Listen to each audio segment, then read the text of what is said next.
Hello viewers, welcome to our channel. Senior నటుడు నరేష్ కుమారుడు తండ్రి మీద కాస్త కినుక వహించినట్టుంది. ఆయన మీద కొన్ని వ్యాఖ్యలు చేశాడు. అదేంటంటే, ఓకే, మా నాన్నని ఎవరు మార్చలేరు, ఆయన అలా ఉన్నాడు, ఆయనకి దాదాపు 3 పెళ్ళిళ్ళు అయ్యాయి, నాకు ఒక పెళ్ళి కూడా లేదు అంటూ ఆయన ఏదో వ్యాఖ్యానించడం జరిగింది. అయితే దాని వెనక ఎందుకు ఆయన ఇట్లా బాధపడ్డాడు, అది ఏంటి అనేది ఒకసారి గమనిస్తే ఆయన భవిష్యత్ ప్రణాళికలు కూడా కొన్ని చెప్పారనుకోండి దీని గురించి.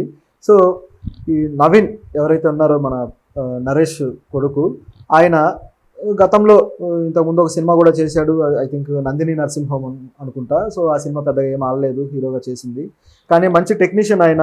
నిజానికి అతడు సినిమా, త్రివిక్రమ్ తీసిన అతడు సినిమాకి, కొన్ని సినిమాలకి ఆయన ఎడిటర్గా వర్క్ చేశారు. చాలా మంచి సెన్స్ ఉన్న ఎడిటర్, మంచి పేరు కూడా తెచ్చుకున్నారు, మంచి వర్కహాలిక్ పర్సన్. సో ఆయన ఎందుకో ఈ తండ్రి విషయంలో ఆయనకి కొడుక్కి తండ్రికి మధ్య గ్యాప్ ఏదో క్రియేట్ అయినట్టుంది పెళ్లి తర్వాత. ఆయన నరేష్ తెలిసిందే కదా, పవిత్ర గారితో ఆయన రిలేషన్ కావచ్చు, వాళ్ళిద్దరి ప్రేమ, తర్వాత దానివల్ల జరిగిన రచ్చ, నరేష్ గారి వైఫ్ ఎవరైతే ఉన్నారో ఆమె ముందు ఆమె దీని మీద కేసులు పెట్టడాలు, గందరగోళం జరగడం, ఇదంతా అయింది. సో ఇదంతా జరిగిన తర్వాత ఎట్లాగో ఆయన పెళ్లి చేసుకున్నారు. ఈ ఉదంతం మొత్తంలో ఏది వాస్తవం ఏది కాదు అంటే ఆయన ఒక సినిమా కూడా తీసి రిలీజ్ చేయడం జరిగింది.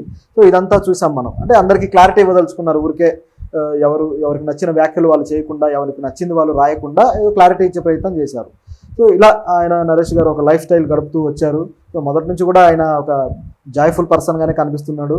సో ఇదొక తరహా. అయితే రీసెంట్గా ఈ వ్యాఖ్యలను ఎందుకు చేయాల్సి వచ్చిందని గమనిస్తే కూడా, రీసెంట్గా నరేష్ గారు, పవిత్ర గారు వాళ్ళిద్దరూ మాకు పిల్లలు అవసరం లేదు, మేమేమి పిల్లల్ని కనాల్సిన అవసరం ఈ వయసులో ఏం లేదు అని చెప్పడం జరిగింది. సో విడిగా వాళ్ళకు వేరేగా పిల్లలు ఉన్నారు. ఇప్పుడు ఈయనకి ఈ కొడుకు కావచ్చు, అలాగే మరొకళ్ళు, అలాగే పవిత్ర గారికి కూడా ముందు మ్యారేజ్ నుంచి పిల్లలు ఉన్నారనమాట. సో ఇక వాళ్ళకి అవసరం లేదు అనే ఒప్పందంలో వాళ్ళు ఒక అండర్స్టాండింగ్లో ఉన్నారు.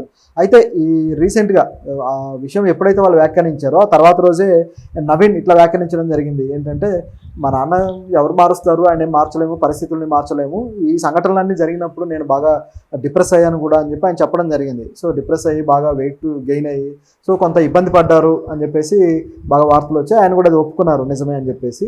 సో ఆ డిప్రెషన్ తర్వాత చిన్నగా కొద్ది రోజులకి బయటికి వచ్చి తర్వాత డిప్రెషన్ పోగొట్టుకొని ప్రస్తుతం అయితే నేను బాగానే ఉన్నాను, సో నాకు ఏ ఇబ్బంది లేదు, నేను కొన్ని ఫ్యూచర్ ప్లానింగ్స్ కూడా చేస్తూ ఉన్నాను, మళ్ళీ సినిమాల్లో వర్క్ చేస్తాను అని చెప్పడం జరిగింది.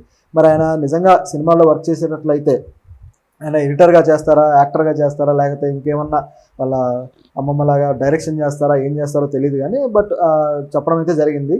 సో ఇది ఇలా ఉంటే, ఆయన ఫాదర్కి సంబంధించి అడిగిన ప్రశ్నకి ఏమన్నారంటే, మా ఫాదర్ ఆయన తప్పు చేశారని నేను అనుకోవట్లేదు, ఆయనకు అలా కుదిరింది, అలాగే మరి నేను కూడా ఇప్పుడు ఈయనకు దాదాపు 45 years అనమాట ఏజ్. సో మరి మీరెందుకు పెళ్లి చేసుకోవట్లేదు అన్న ప్రశ్నకి, ఇప్పుడు నేను ఖచ్చితంగా చేసుకోవాలనేం లేదు, నాకు అలా మంచి అమ్మాయి దొరికితే చేసుకుంటాను, లేకపోతే లేదు, నా లైఫ్ ఇంతే అని చెప్పడం జరిగిందనమాట. సో చూస్తుంటే ఆయన మాటలు కానీ, ఆయన విధానం కానీ, ఇంకా ఆయన అప్పటి ట్రోమా నుంచి, అప్పటి ఏవైతే నెగిటివ్గా తండ్రి మీద వచ్చిన ఆరోపణలు ఇవన్నీ చూసిన తర్వాత ఆయన ఇంకా నెగిటివ్ ఇంపాక్ట్లోనే ఉన్నాడేమో, కాస్త దిగులుగా ఉన్నాడేమో అని అనిపిస్తుంది అనమాట.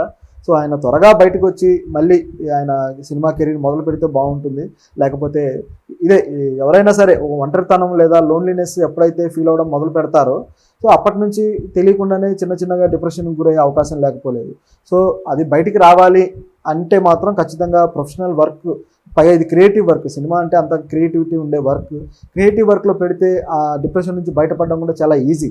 ఆ దిగులు నుంచి కానీ, బాధ నుంచి కానీ చాలా ఈజీగా బయటపడగలుగుతారు. సో అలాంటి ప్రయత్నం చేస్తే ఆయన బాగుంటుంది. లేదంటే నా లైఫ్ ఇంతే, ఇట్లాగే వెళ్ళిపోతుంది అని అనుకోవడం కూడా సరైంది కాదు. అంతా బాగానే ఉంది కదా అని తనను తాను సమాధాన పరచుకోవచ్చు, కానీ పరిస్థితులు చూస్తుంటే అలా ఏం కనపడడం లేదు.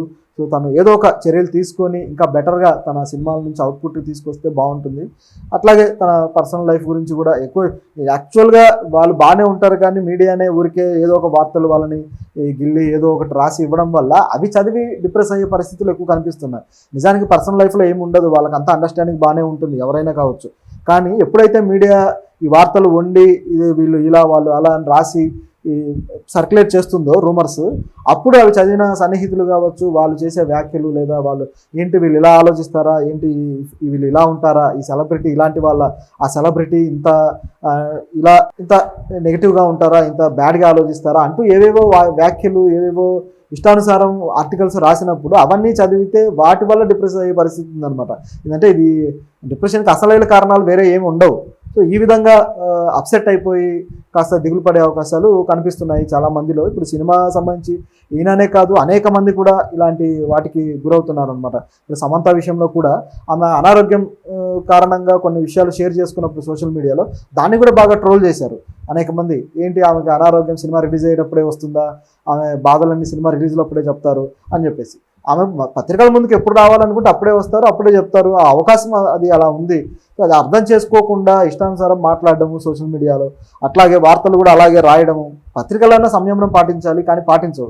ఇష్టానుసారం రాయడం వల్ల వాళ్ళు కాస్త దిగులు పడిపోయి డిప్రెస్ అయ్యే పరిస్థితులు కూడా ఏర్పడ్డాయి. అది ఆమె ఒప్పుకుంది, నాకు చాలా ఇబ్బందిగా అనిపిస్తుంది ఇదంతా అని చెప్పేసి. ఇట్లా అనేక మంది ఉన్నారు, ఇవిడే కాదు చాలామంది నటీనటులు లేదా టెక్నీషియన్స్ వాళ్ళ పర్సనల్ లైఫ్లో కొన్ని స్ట్రగుల్స్ ఫేస్ చేస్తున్నప్పుడు బయట ప్రపంచం నుంచి సపోర్ట్ అనేది రాకపోగా వాళ్ళ అభిమానులు కావచ్చు లేదా మీడియా కావచ్చు, పైగా సినిమా మీద ఆధారపడిన మీడియా ఎవరైతే ఫిల్మ్ జర్నలిస్టులు ఉంటారో, ఎవరైతే వెబ్సైట్స్ సినిమా న్యూస్లు మాత్రమే రాస్తూ సర్వైవ్ అవుతున్న వెబ్సైట్స్ ఉంటాయో, వీళ్ళందరూ వాళ్ళ మీద ఆధారపడి నడిచే వాళ్ళు, వీళ్ళు అలాంటి వార్తలు రాయడము, వీళ్ళు వాళ్ళ మీద మరికొంత నెగిటివిటీ క్రియేట్ చేయడానికి ప్రయత్నించడం, ఇదంతా చూస్తే అది పారాసైట్స్ లాంటి లక్షణాలు కనిపిస్తున్నాయి అనమాట. ఇది సరైంది కాదు. మీడియాలో కూడా మార్పు రావాలి. సో ఇది ఒక అర్థం చేసుకునే ఒక సహృద్భావ వాతావరణం ఉంటే మాత్రమే వాళ్ళు బాగుంటారు, వీళ్ళు బాగుంటారు, మీడియా కూడా బాగుంటుంది అనమాట. సో ఇట్లా కాస్త ఏవైనా డిస్టర్బెన్సెస్ ఉన్నవి, సెలబ్రిటీస్ ఏవైనా డిస్టర్బెన్సెస్ వాళ్ళ లైఫ్లో ఉన్నాయంటే వాటి మీద నెగిటివ్ వార్తలు వండి క్యాష్ చేసుకోవడం కాకుండా ఇంకేదన్నా మంచిగా వాళ్ళని ఇన్స్పైర్ చేసేలాగా, మోటివేట్ చేసేలాగా అలాంటి వార్త ఉంటే బాగుంటుంది. లేదంటే వాస్తవం చెప్పి వదిలేయచ్చు, దాన్ని ఏం పెద్ద లాగాల్సిన పని కూడా లేదు, వాస్తవం చెప్పి వదిలేయచ్చు. కానీ అలా కూడా చేయకపోవడమే ఇలాంటి వాళ్ళ ఇబ్బందికి కారణమవుతుంది అనమాట. సో మరి చూద్దాం, ఇప్పుడు నవీన్ కృష్ణ మళ్ళీ తేరుకొని ఆయన మళ్ళీ సినిమాల్లో ఒక ఎడిటర్గానా లేదా నటుడిగానా ముందుకు వస్తారేమో చూడాలి.